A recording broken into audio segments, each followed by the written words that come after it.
Because if we do believe that these are human beings, and they are,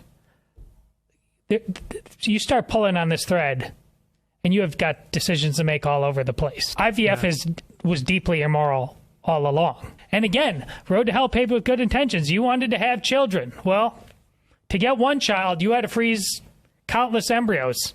Bad idea all along. I think that commercial surrogacy should be banned. The Catholic stance on IVF is pretty firm, isn't it?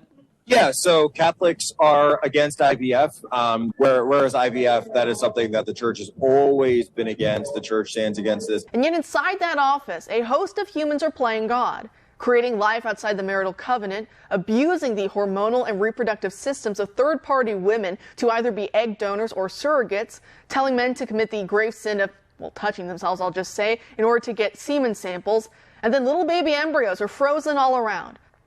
The banality of evil. On the moral lines that the conception crossed, that the practice of surrogacy crossed. I think there's wickedness in your society, and I think that's what we're seeing.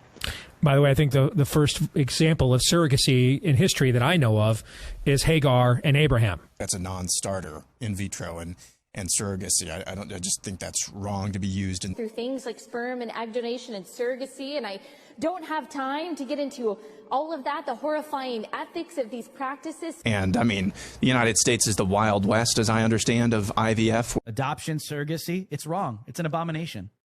The issue of surrogacy, which my thinking went from I didn't think about it to I think it's human trafficking. Surrogacy is becoming the next bit of pushing back against what may or may not be a transhumanistic agenda. How a child is brought into the world through surrogacy, through a program that should be outlawed. Surrogates saying that surrogacy is just a modern legal form, sophisticated form of human trafficking. Yeah, screw God's intended design for biological recreation, procreation, excuse me. We're going to go the surrogacy route. Extremely evil. It's more evil than the other things. You have to be a really wicked person to think that's okay. You go out there and you introduce a human being into the world with the intention of taking that child from its mother. And if you know anything about biology, it's really important that a child is with their birth mother. I don't really like IVF. It seems kind of very morally fraught at best to me, and probably just bad.